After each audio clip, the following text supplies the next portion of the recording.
Quentin Tarantino is one of the most recognizable names in movies. He's one of those directors, you either love him or you don't. Through his unique storytelling and use of violence, some phenomenal soundtracks along the way, unique movies along the way, he's become known as a director who's not afraid to take risks. So today we're going to jump in and talk a little bit more about some of his movies and why I think he's one of the best filmmakers of all time. Quentin Tarantino burst onto the scene with his debut feature Reservoir Dogs in 1992. The film quickly gained a cult following for its non-linear storytelling, its unique style, its ensemble cast, and its brutal violence. It was clear from the very beginning that Quentin Tarantino had a unique voice and distinct vision for his movies.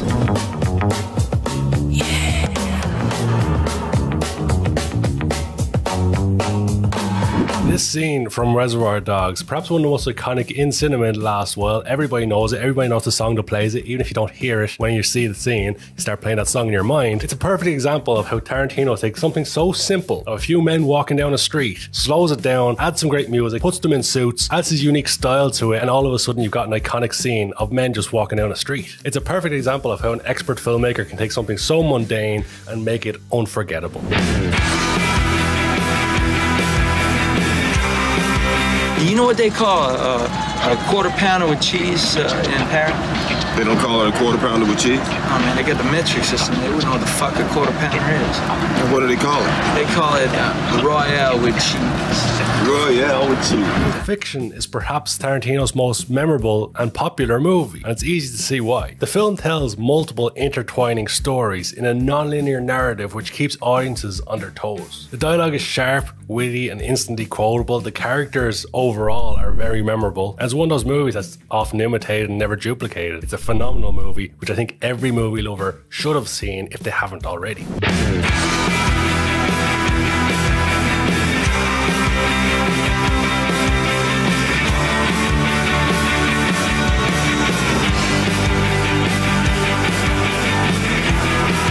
Kill Bill, if you couldn't tell already from the poster being in the background for pretty much every video I've ever done on this channel, it's one of my favourite movies, especially part 1. It's yet another standout in Tarantino's filmography. The revenge tale that pays homage to classic martial arts films, complete with a badass female protagonist and stunning scenes. It's perhaps not the most quotable movie he has, but it's definitely a movie that sticks in your mind with some of the amazing violence in it, some of the amazing fight scenes. I think there's even some anime in there too. It's a very unique movie, and I remember when part 1 ended, I couldn't wait for part 2 to come. It couldn't come quick enough. Part 2, I don't think is as good as part 1. Part 1 is phenomenal.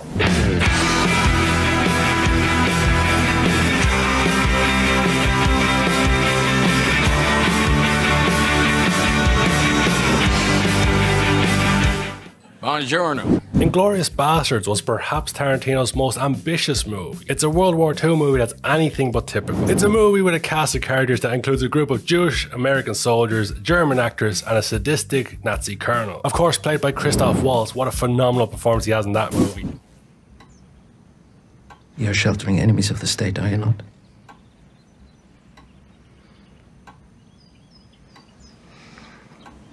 Yes. You're sheltering them underneath your floorboards, aren't you? Yes. Point out to me the areas where they're hiding.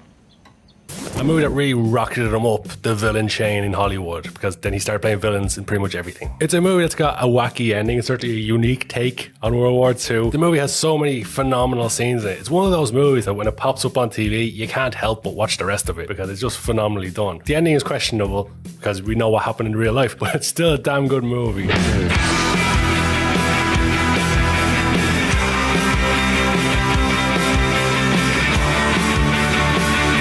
Hateful Eight, in my opinion, is one of Tarantino's most underrated movies. I don't hear a lot of film fans talking about it when they talk about Tarantino's work. For me, it's one of my favourites of Tarantino's work. It's a western that's predominantly set in one room. I've mentioned many times on this channel that I love movies that are set in one location predominantly because it's a very difficult thing to pull off. If you do it really well, the movie's phenomenal. If you can hold an audience's attention in just one location, then you're a damn good filmmaker. If you can't do it and your movie's really boring, then you need to find a different job. Back to The Hateful Eight. The movie features a cast of characters who are all hiding secrets. There's a big level of intrigue in this movie. It's got all the signatures of a Tarantino movie. Sharp, witty dialogue, violence in there too, some damn good music in there too, and some phenomenal styling. The characters' costumes and the setting, it's all phenomenal. It really builds a really cool world. And it's a movie where the tension is just palpable all the way through. If you haven't seen The Hateful Eight, you need to see that movie, because for me, it's one of his best.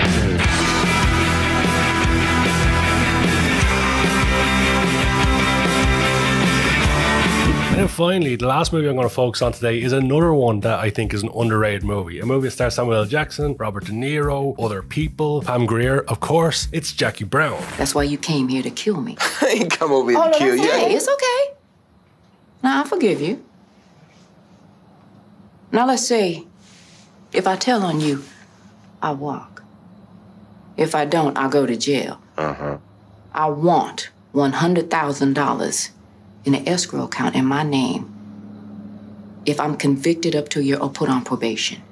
Now, if I have to do more than a year, you pay another $100,000. Jackie Brown is certainly a gem in Tarantino's filmmaking crown, and yet it's another movie that often gets overlooked when people talk about some of his better work. It's a crime drama based on a novel called Rum Punch by Elmore Leonard. The film stars Pam Grier as the titular character, and she gives a phenomenal performance in this movie. Long before Hollywood finally jumped on the train of let's make strong female protagonists, there was Jackie Brown all the way back in the 90s. And again, it's one of those movies, if it's ever on TV, I can't help but watch it when it's on TV. Just have to watch it to the end, always, because it's such a captivating movie. So that's a rundown of some of my favorite Quentin Tarantino movies as we take a look at his overall career. But of course, he's got so much more. Django Unchained, we haven't even mentioned. Death Proof. He did a CSI movie ages ago. I think it was like one of the original CSI series. He did a whole feature-length episode of that, which is an interesting bit of trivia. And of course, Once Upon a Time in Hollywood. I actually haven't seen that one yet. It's high on my list to check out. If you want to see a review of that at some point, let me know in the comment section below. Of course, there's always been talk of a Tarantino Star Trek movie, which is